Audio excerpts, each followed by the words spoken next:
Hello friends, welcome to I channel study for you. So guys, आज के इस video में हम लोग देखने वाले हैं जो आपका एसएससी जीडी का एग्ज़ाम हुआ है 4 फरवरी को।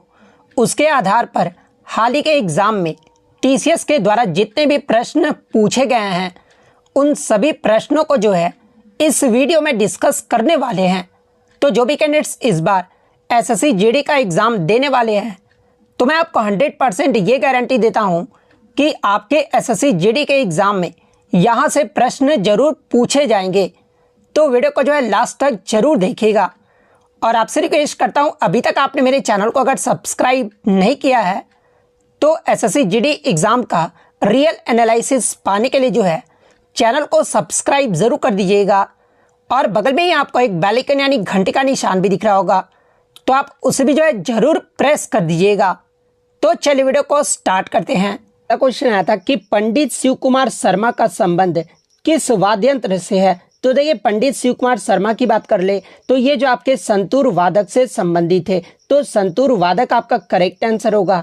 इसके अलावा अगर इनके पुरस्कार की बात कर ले तो देखिए, पंडित शिव कुमार शर्मा को जो है 1986 में संगीत नाटक अकादमी पुरस्कार से सम्मानित किया गया था। और वर्ष 2001 में जो है इन्हें भारत का दूसरा सर्वोच्च नागरिक पुरस्कार पद्म विभूषण से जो है सम्मानित किया गया था। और 1991 में जो है इन्हें भारत का चौथा सर्वोच्च नागरिक पुरस्कार पद्मश्री से भी जो है इन्हें सम्मानित किया गया था। तो ये फैक्ट भी आपको ध्यान में रखना है। इसके अलावा मैं आपको बता दूं कि टीसीएस के द्वारा जो है आपके लगातार वाद्य यंत्र और उनके वादक से जो है लगातार प्रश्न पूछे जाते हैं, तो आप ये जरूर देख कर जाइए। जैसे कि एमएस सुब्बुलक्ष्मी जो है ये आपका किससे संबंधित है, तो ये आपका कर्नाटक गायक से जो है ये आपका संबंधित है। और यहाँ से एग्जाम में प्रश्न भी पूछा गया था कि संगीत के क्षेत्र में पहला जो भारत रत्न है ना, ये किसे दिया गया था। तो देखिए, संगीत के क्षेत्र में पहला जो भारत रत्न है ना, ये आपके एमएस सुब्बुलक्ष्मी को दिया गया था। और कब दिया गया था, तो इन्हें जो 1998 में दिया गया था। इसके अलावा दूसरे जो व्यक्ति थे संगीत के क्षेत्र में भारत रत्न पाने वाले, ये आपके पंडित रविशंकर थे, जिन्हें 1999 में जो है भारत रत्न से सम्मानित किया गया था। और पंडित रविशंकर ये जो आपके सितार वाद्य यंत्र से संबंधित है। इनके बाद जो है बिस्मिल्लाह खान को दिया गया था 2001 में, जो कि आपके शहनाई वादक से संबंधित है। उसके बाद आपका पंडित भीमसेन जोशी को जो है 2008-9 में जो है इन्हें भारत रत्न से सम्मानित किया गया था। तो ये फैक्ट भी आपको ध्यान में रखना है। इसके अलावा अगर अन्य संतूर वादक की बात कर ले तो देखिए, पंडित शिव कुमार शर्मा और भजन सोपारी, इनका जो संबंध है ना, ये आपके संतूर वाद्य यंत्र से है। बांसुरी वादक की बात कर ले तो देखिए, हरिप्रसाद चौरसिया, पन्नालाल घोष, इनका जो संबंध है आपका बांसुरी वाद्य यंत्र से है। जाकिर हुसैन, अल्लाह रखा, साबिर खान, पंडित किशन महराज, पंडित ज्ञान प्रकाश घोष, इनका जो संबंध है आपका तबला वाद्य यंत्र से है। अलाउद्दीन खान, अली अकबर खान, अमजद अली खान, बुद्धदेव दास गुप्ता, इनका जो संबंध है आपका सरोद वाद्य यंत्र से है। बिस्मिल्लाह खान, कृष्णाराम चौधरी, अली अहमद हुसैन, इनका जो संबंध है आपके शहनाई वादक से है। पंडित रविशंकर, शाहिद परवेज खान, बुद्धादित्य मुखर्जी, अनुष्का शंकर, इनका जो संबंध है आपके सितार वाद्य यंत्र से है। शकूर खान, पंडित राम नारायण, रमेश मिश्रा, सुल्तान खान, इनका जो संबंध है आपके सारंगी वाद्य यंत्र से है। अगर देखिए वीणा वादक की बात कर ले तो जिया मोइनुद्दीन डागर, अध्यागिरी श्याम सुंदरम, दोरई स्वामी अयंकर, इनका जो संबंध है आपका वीणा वाद्य यंत्र से है। असद अली खान का संबंध जो है आपका रुद्र वीणा से है। पंडित विश्व मोहन, जिन्हें विश्व मोहन भट्ट, जिन्हें मोहन वीणा के आविष्कारक के रूप में भी जो वो जाना जाता है, और ये जो आपके मोहन वीणा से संबंधित है। वायलिन वादक की बात कर ले तो देखिए, Sushri Gopal Krishnan, Shrimati M Rajam, N R. Muralidharan, M Chandrashekaran, V G Jog और लालागुड़ी जयरामन, इनका जो संबंध है ना, ये आपके वायलिन वादक से है। टी.एच. विनायक राम, ई.एम. सुब्रमण्यम, इनका जो संबंध है ये आपका घटम से है। मृदंगम में आपके के.बी. प्रसाद, एस.वी. राजा रॉय और उमल्यापुरम शिवरामन, इनका जो संबंध है आपका मृदंगम से है। यू श्रीनिवास का जो संबंध है आपका मैंडोलिन से है। तोताराम शर्मा का जो संबंध है आपका पखावाज से है। अन्नपूर्णा देवी का जो संबंध है आपका सुर बहार से है। ब्रजभूषण काबरा का जो संबंध है ना, ये आपके गिटार वाद्य यंत्र से है। तो ये सारे फैक्ट जो आपको ध्यान में रखना है। नेक्स्ट क्वेश्चन आपका यहाँ पर आता है कि डुरंड कप ये जो आपका किस खेल से संबंधित है। तो देखिए डुरंड कप की बात कर ले तो ये जो आपका एक फुटबॉल का टूर्नामेंट है, तो फुटबॉल आपका करेक्ट आंसर होगा। इसके अलावा मैं आपको बता दूं कि ये जो आपका डुरंड कप है ना, ये आपका एशिया का सबसे पुराना और दुनिया का तीसरा सबसे जो पुराना फुटबॉल टूर्नामेंट है, और इसकी जो स्थापना है ना, ये आपका 1888 में हुआ था। तो ये फैक्ट भी आप ध्यान में रखिएगा। इसके अलावा फुटबॉल से संबंधित अन्य ट्रॉफी या फिर कप की बात कर ले तो देखिए आपका जो है Rovers cup, Santosh trophy, Subroto cup, Durand cup, Ashutosh cup और मडेरका कप, इन सभी का जो संबंध है ना, ये आपके फुटबॉल खेल से है। तो ये फैक्ट भी आप ध्यान में रखिएगा। नेक्स्ट आपका यहाँ पर आता है कि भारत में हरित क्रांति के जनक MS स्वामीनाथन का जो निधन है ना, ये कब हुआ था। तो देखिए भारत में हरित क्रांति के जनक के रूप में जो है ये आपके MS स्वामीनाथन जी को जो है वो जाना जाता है, और इनका जो निधन है ना, ये 28 सितंबर 2023 को हुआ था। और कितने वर्ष की उम्र में हुआ था, तो ये 98 वर्ष की उम्र में जो है इनका निधन हो गया है। तो 28 सितंबर 2023 आपका करेक्ट आंसर होगा। इसके अलावा MS स्वामीनाथन जी के जो है अगर पुरस्कार की बात कर ले तो इन्हें 1967 में पद्मश्री पुरस्कार से सम्मानित किया गया था, 1972 में पद्म भूषण से, 1989 में जो इन्हें पद्म विभूषण से, और 2024 का जो इन्हें भारत रत्न से सम्मानित किया गया था। तो ये फैक्ट भी आपको ध्यान में रखना है। इसके अलावा विश्व में हरित क्रांति के जनक के रूप में जो है ये किसे जाना जाता है, तो ये आपका नॉर्मन बोरलॉग को जो है वो जाना जाता है। और नॉर्मन बोरलॉग की जो मृत्यु है ये कब हुआ था, तो आई थिंक मेरे अकॉर्डिंग 2009 में जो है इनकी मृत्यु जो है वो हो गई थी। नेक्स्ट क्वेश्चन आपका यहाँ पर आता कि अक्टूबर 2023 में भारतीय रिजर्व बैंक यानी RBI के जो है एग्जीक्यूटिव डायरेक्टर यानी कार्यकारी निदेशक के रूप में जो है ये किसे नियुक्त किया गया है।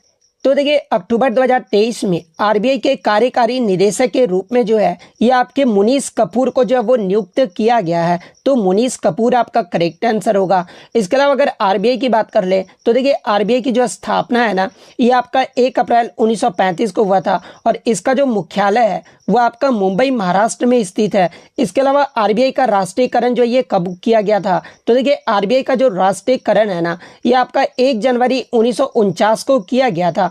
तो ये फैक्ट भी आपको ध्यान में रखना है। नेक्स्ट क्वेश्चन आपका यहाँ पर था कि क्षेत्रफल की दृष्टि से भारत का विश्व में जो है कौन सा स्थान है। तो देखिए क्षेत्रफल की दृष्टि से भारत का विश्व में जो है ये 7वां स्थान है। तो 7वां आपका यहाँ पे करेक्ट आंसर होगा। इसके अलावा क्षेत्रफल की दृष्टि से विश्व का पहला स्थान कौन सा देश का है, तो ये आपका रूस देश का है। सेकंड स्थान पे आपका कनाडा देश है। थर्ड स्थान पे आपका संयुक्त राज्य अमेरिका है। फोर्थ स्थान पे जो आपका चीन है। फिफ्थ स्थान पे आपका ब्राजील है। सिक्स्थ स्थान पे जो आपका ऑस्ट्रेलिया है। 7वें पे आपका भारत देश है। 8वें पे अर्जेंटीना। 9वें पे आपका कजाकिस्तान। 10वें पे जो है अल्जीरिया देश है। तो ये फैक्ट भी आपको ध्यान में रखना है। नेक्स्ट आपका यहाँ पर आता कि अभिनव बिंद्रा ने जो है किस वर्ष गोल्ड मेडल जीता था। तो देखिए अभिनव बिंद्रा के द्वारा जो है 2008 का जो बीजिंग ओलंपिक हुआ था ना, उनमें जो है ये 10 मीटर एयर राइफल स्पर्धा में यानी निशानेबाजी में जो है ये गोल्ड मेडल जो है वो जीते थे। तो 2008 का बीजिंग ओलंपिक आपका करेक्ट आंसर होगा। इसके अलावा मैं आपको बता दूं कि अभिनव बिंद्रा जो है ओलंपिक खेलों में व्यक्तिगत स्वर्ण पदक जीतने वाले जो है ये पहले भारतीय भी जो है वो बने थे। तो ये फैक्ट भी आपको ध्यान में रखना है। इसके अलावा अगर जेवलिन थ्रो नीरज चोपड़ा के बारे में पूछा जाए तो देखिए नीरज चोपड़ा जो है ये आपका टोक्यो ओलंपिक 2020 में जो है ये गोल्ड मेडल जीते थे। तो ये फैक्ट भी आप ध्यान में रखिएगा। नेक्स्ट आपका यहाँ पर आता है कि संदीप कुमार का जो संबंध है ना, ये किस खेल से है। तो देखिए संदीप कुमार का जो संबंध है ना, ये आपका ट्रैक एंड फील्ड से, और ट्रैक एंड फील्ड में भी जो ये किस इवेंट में भाग लेते हैं, तो ये आपके रेस वॉकिंग से संबंधित है। तो ऑप्शन में आपका रेस वॉकिंग दिया गया था। तो रेस वॉकिंग आपका करेक्ट आंसर होगा। इसके अलावा इनके बारे में मैं आपको बता दूं कि 2022 का जो आपका कॉमनवेल्थ गेम्स हुआ था ना, जो कि आपका बर्मिंघम इंग्लैंड में आयोजित किया गया था, और संदीप कुमार जो है अपना व्यक्तिगत सर्वश्रेष्ठ प्रदर्शन करते हुए जो है पुरुषों के 10,000 मीटर रेस वॉक में जो है ये कांस्य पदक यानी ब्रॉन्ज मेडल जो है भारत की तरफ से भी जो वो जीते थे। तो ये फैक्ट भी आपको ध्यान में रखना है। नेक्स्ट आपका यहाँ पर आता है कि निम्नलिखित में से कौन सा त्योहार जो है अरुणाचल प्रदेश राज्य में खमती जनजाति के लोगों के द्वारा जो है मनाया जाता है। तो देखिए ये जो आपका संकेन त्योहार है ना, ये आपके अरुणाचल प्रदेश राज्य में खमती जनजाति के द्वारा जो है इस त्योहार को मनाया जाता है। तो संकेन त्योहार आपका यहाँ पे करेक्ट आंसर होगा। इसके अलावा अरुणाचल प्रदेश के अन्य त्यौहार की बात कर ले तो देखिए सोलंग फेस्टिवल की बात कर ले तो ये जो आपका आदि जनजाति के द्वारा मनाए जाने वाला जो है एक कृषि आधारित उत्सव है। सेकंड आपका तुरग्य उत्सव है जो कि आपका मोनपा समुदाय के द्वारा नव वर्ष की शुभकामनाओं के आगमन पर जो है इस त्यौहार को जो वो मनाया जाता है। द्री उत्सव की बात कर ले तो ये जो आपका आपतानी जनजातियों के द्वारा जो है ये आपका एक हार्वेस्ट फेस्टिवल है। चलो लोकू की बात कर ले तो ये जो आपका अरुणाचल प्रदेश के नोक्टे जनजाति का जो है एक रंगारंग कृषि उत्सव है। लोसर महोत्सव की बात कर ले तो ये जो आपका तिब्बती नववर्ष की शुरुआत का जो है ये प्रतीक है और ये जो त्यौहार है ये आपका अरुणाचल प्रदेश में भी मनाया जाता है। देखिए अगर पूछा जाए कि लोसर महोत्सव ये जो है कहाँ पर मनाया जाता है तो अगर ऑप्शन में लद्दाख ना दिया रहे ना तो फिर आप अरुणाचल प्रदेश या सिक्किम ऑप्शन दोनों में से जो भी रहे ना तो आप उसमें जो है वो सही कर आइएगा, क्योंकि ये जो लोसर महोत्सव ये आपका अरुणाचल प्रदेश राज्य में भी मनाया जाता है। इसके अलावा अगर बुरी बुट की बात कर ले तो देखिए बुरी बुट जो है अरुणाचल प्रदेश में न्यासी जनजाति के द्वारा जो है एक वसंत उत्सव है। तो ये फैक्ट भी आपको ध्यान में रखना है।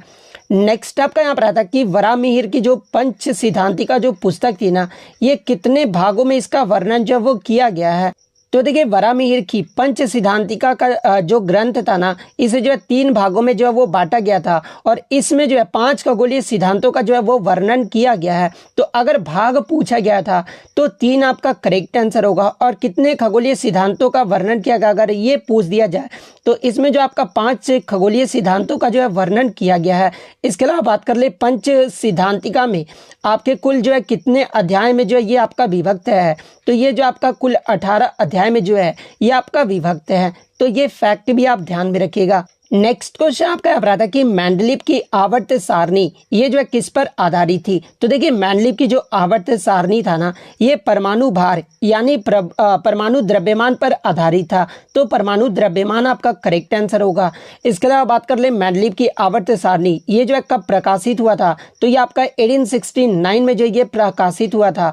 इसके अलावा एग्जाम में यहाँ से प्रश्न बनता है कि मेंडलीव की जो आवर्त सारणी है ना ये किस वर्ष जो है जर्मन पत्रिका में प्रकाशित हुआ था। तो देखिए जर्मन पत्रिका की बात कर ले तो ये जो आपका 1872 में जो वो प्रकाशित हुआ था। तो ये फैक्ट भी आप ध्यान में रखिएगा। अब देखिए बहुत सारे बच्चे जो है परमाणु संख्या पर जो है ऑप्शन ठीक करके आए हैं। तो देखिए मैं आपको बता दूं कि जो आपका आधुनिक आवर्त सारणी था ना ये आपका परमाणु संख्या पर आधारित था ना कि मेंडलीव की आवर्त सारणी। तो आप ये भी ध्यान में रखिएगा कि आधुनिक आवर्त सारणी ये किस पर आधारित था तो ये आपका परमाणु संख्या पर आधारित था। इसके अलावा बात कर ले आधुनिक आवर्त सारणी का जो नियम है ना इसका प्रतिपादन ये जो है किसके द्वारा किया गया था तो ये जो आपका मोजले के द्वारा किया गया था। तो ये फैक्ट भी आपको ध्यान में रखना है। नेक्स्ट आपका यहाँ पर आता है कि 2023 तक फंडामेंटल ड्यूटीज यानी मौलिक कर्तव्य जो है ये कितने हैं। तो 2023 की बात कर ले या वर्तमान में जो मौलिक कर्तव्यों की जो संख्या है ना वो आपका 11 है। देखिए मैं आपको बता दूं कि शुरुआत में अनुच्छेद 51A के तहत जो है 42वां जो संविधान संशोधन हुआ था ना जो कि आपका 1976 में हुआ था। इसके अधिनियम द्वारा ही जो है आपके सरदार स्वर्ण सिंह समिति के सिफारिश पर हमारे संविधान में जो है 10 मौलिक कर्तव्यों को जो वो जोड़ा गया था और बाद में आपका जो 86वां संविधान संशोधन हुआ था ना जो कि आपका 2002 में हुआ था और इसके माध्यम से एक और आपका मौलिक कर्तव्य को जोड़ा गया था और वर्तमान में जो आपके मौलिक कर्तव्यों की जो संख्या है ना वो आपका 11 है। तो एग्जाम में पूछा जाता है कि 11वां मौलिक कर्तव्य को जो ये किस संविधान संशोधन और कब जोड़ा गया था। तो देखिए 11वां मौलिक कर्तव्य को जो है ये आपका 86वें संविधान संशोधन 2002 के माध्यम से जोड़ा गया था। तो ये फैक्ट भी आपको ध्यान में रखना है। नेक्स्ट आपका यहाँ पर आता है कि जात्रा ये जो है किस राज्य का प्रसिद्ध नृत्य शैली है। तो देखिए जात्रा की बात कर ले तो देखिए गंभीरा, ढाली और जात्रा ये सभी जो आपके पश्चिम बंगाल के जो है प्रसिद्ध नृत्य रूप हैं। तो पश्चिम बंगाल ऑप्शन में दिया गया था तो पश्चिम बंगाल आपका करेक्ट आंसर होगा। अब बहुत सारे बच्चे बोलेंगे सर उड़ीसा का होता है। तो देखिए मैं आपको बता दूं कि ऑप्शन में आपका जो है उड़ीसा नहीं दिया गया था और ये जो आपका जात्रा भी जो है ये पश्चिम बंगाल का ही जो है प्रसिद्ध नृत्य रूप है। तो पश्चिम बंगाल आपका करेक्ट आंसर होगा। अगर डंडा यात्रा पूछ ले तो देखिए डंडा यात्रा या फिर मोहतम यात्रा ये सभी जो आपके उड़ीसा में किए जाने वाले जो है ये आपके प्राचीनतम नृत्य हैं। तो ये फैक्ट भी आपको ध्यान में रखना है। नेक्स्ट आपका यहाँ पर आता कि 2023 में गृह लक्ष्मी योजना जो है ये किस राज्य सरकार के द्वारा जो वो शुरू किया गया है, जहाँ पे ऑप्शन में आपका केरल, कर्नाटक, तमिलनाडु और हरियाणा दिया गया था। तो देखिए 2023 में गृह लक्ष्मी योजना जो है ना ये आपके कर्नाटक सरकार के द्वारा जो है वो शुरू किया गया है, तो कर्नाटक आपका करेक्ट आंसर होगा। इसके अलावा मैं आपको बता दूं कि तेलंगाना राज्य के द्वारा भी जो है ये आपका गृह लक्ष्मी योजना जो है वो शुरू किया गया है, और छत्तीसगढ़ राज्य के द्वारा या फिर मध्य प्रदेश राज्य के द्वारा भी जो है ये गृह लक्ष्मी योजना जो है वो शुरू किया गया है, लेकिन ऑप्शन में आपका सिर्फ कर्नाटक दिया गया था, तो कर्नाटक आपका यहाँ पे करेक्ट आंसर होगा। नेक्स्ट आपका यहाँ पर आता है कि मोहिनी अट्टम ये जो है किस राज्य का एक शास्त्रीय नृत्य है। तो देखिए मोहिनी अट्टम की बात कर ले तो ये जो आपका केरल राज्य का जो है एक शास्त्रीय नृत्य है, तो केरल आपका करेक्ट आंसर होगा। इसके अलावा केरल का एक और आपका शास्त्रीय नृत्य जो कि आपका कथकली है, तो ये पॉइंट भी आपको ध्यान में रखना है। इसके अलावा अगर भरतनाट्यम के बारे में पूछा जाए तो देखिए भरतनाट्यम जो है ये आपका तमिलनाडु राज्य का जो है एक शास्त्रीय नृत्य है। नेक्स्ट क्वेश्चन आपका यहाँ पर आता है कि महान्यायवादी यानी अटॉर्नी जनरल ये जो है किसके प्रसाद पर्यंत जो है अपना पद धारण करते हैं। तो देखिए भारत के महान्यायवादी की बात कर ले तो ये जो आपके भारत के राष्ट्रपति द्वारा जो है संविधान के अनुच्छेद 76(1) के तहत जो है इन्हें जो है वो नियुक्त किया जाता है, और ये जो आपके राष्ट्रपति के जो है प्रसाद पर्यंत जो ये अपना पद जो है वो धारण करते हैं, तो राष्ट्रपति आपका करेक्ट आंसर होगा। नेक्स्ट आपका यहाँ पर आता है कि 8 अप्रैल 1929 में भगत सिंह और बटुकेश्वर दत्त के द्वारा जो है ये कहाँ पर बम जो है वो फेंका गया था। तो देखिए 8 अप्रैल 1929 में भगत सिंह जो है ये आपका दिल्ली में स्थित केंद्रीय विधानसभा जो कि आपका वर्तमान में संसद भवन है, यहाँ पर जो है इन्होंने जो है वो बम फेंका था, तो केंद्रीय विधानसभा आपका करेक्ट आंसर होगा। नेक्स्ट आपका यहाँ पर आता है कि 2023 के ग्रेट इमिग्रेट्स यानी महान प्रवासियों की सूची में जो है किस पहले भारतीय मूल के अमेरिकी को जो है इसमें जो है वो शामिल किया गया है। तो देखिए मैं आपको बता दूं कि अजय बांगा को जो है कार्नेगी कॉर्पोरेशन ऑफ न्यूयॉर्क की ओर से जो बनाया गया था ना ये रिपोर्ट, उसमें 2023 के वर्ष में महान प्रवासियों की सूची में शामिल होने वाले जो है ये भारतीय मूल के जो है एकमात्र जो है वो व्यक्ति हैं, तो अजय बांगा आपका करेक्ट आंसर होगा। नेक्स्ट आपका यहाँ पर आता है कि अनएम्प्लॉयमेंट रेट यानी बेरोजगारी दर जो है ये कैसे मापी जाती है। तो देखिए बेरोजगारी दर को जो है ये आपके बेरोजगार श्रमिक से जब आप कुल श्रम बल को डिवाइड करोगे और 100 से मल्टीप्लाई करोगे तो ये जो आपका बेरोजगारी दर जो वो निकल कर आ जाएगा। तो इस प्रकार से जो आपका बेरोजगारी दर है ना वो मापा जाता है, तो ये ऑप्शन आपका यहाँ पे करेक्ट आंसर होगा। नेक्स्ट अगर हम लोग हिंदी की बात कर ले तो हिंदी में आपका जटिल का जो है विलोम शब्द पूछा गया था। तो देखिए जटिल का जो विलोम शब्द होता है ना वो सरल होता है, तो सरल आपका करेक्ट आंसर होगा। नेक्स्ट आपका जो है संगठन का जो है विलोम शब्द पूछा गया था। तो देखिए संगठन का जो विलोम शब्द होता है ना वो आपका विघटन होता है, तो विघटन आपका करेक्ट आंसर होगा। नेक्स्ट आपका जो है खिल्ली उड़ाना का मुहावरा पूछा गया था। तो देखिए खिल्ली उड़ाना मुहावरे का जो सही अर्थ होता है ना या तो आपका हंसी उड़ाना होता है या फिर मजाक उड़ाना, इन दोनों में से जो भी दिया गया होगा वो आपका करेक्ट आंसर होगा। नेक्स्ट आपका यहाँ पर आता है कि आपे से बाहर होना मुहावरे का अर्थ पूछा गया था। तो देखिए आपे से बाहर होना मुहावरे का जो सही अर्थ होता है ना वो अपने आप पर जो है वो नियंत्रण खो देना होता है, तो ये ऑप्शन आपका करेक्ट आंसर होगा। इसके अलावा एक आपका तत्सम तद्भव से भी जो है पूछा गया था, गृहिणी का जो है आपका तद्भव शब्द पूछा गया था। तो देखिए गृहिणी का जो तद्भव शब्द होता है ना ये आपका धरनी होता है, तो धरनी आपका करेक्ट आंसर होगा। उसके अलावा अगर बात कर ले वस्त्र का जो है प्रवाची शब्द पूछा गया था, और बच्चों द्वारा पता चला कि ऑप्शन जो था वो आप थोड़ा सा डिफिकल्ट दिया गया था। तो देखिए वस्त्र के अगर सभी प्रवाची शब्द की बात कर ले तो देखिए अंबर होता है, पट होता है, पोशाक होता है, लिबास होता है, दुकुल होता है, परिधान होता है, चीर होता है, वसन होता है, वस्त्र होता है, आच्छादन होता है, अंशुक होता है और पहरावा होता है। तो इनमें से जो भी वस्त्र का प्रवाची शब्द दिया गया होगा वो मैंने आपको बता दिया है। नेक्स्ट आपका पवन का प्रवाची शब्द आया था। तो देखिए पवन का जो प्रवाची शब्द होता है वो आपका हवा होता है, वायु होता है, प्राण वायु होता है, जल नायक होता है, वायुमंडल होता है, पवनमय होता है, गतिमान होता है, वातावरण होता है, मरुत, जल तत्पर, हवाई, वायुदूत और शीतल, ये सभी जो आपके होते हैं ये किसके प्रवाची शब्द होते हैं। तो ये आपके पवन के प्रवाची शब्द होते हैं। तो इनमें से जो भी ऑप्शन में दिया गया होगा वो आपका करेक्ट आंसर होगा। तो इतने क्वेश्चन जो है आज मुझे बच्चों के द्वारा मिले हैं जो कि 100% रियल और ऑथेंटिक है। तो अगर वीडियो अच्छी लगी हो तो वीडियो को जो है लाइक ज़रूर कर दीजिएगा और इसी तरह रियल एनालिसिस पाने के लिए जो है चैनल को सब्सक्राइब ज़रूर कर दीजिएगा। तो मिलते हैं नेक्स्ट वीडियो में, तब तक thank you, all the best.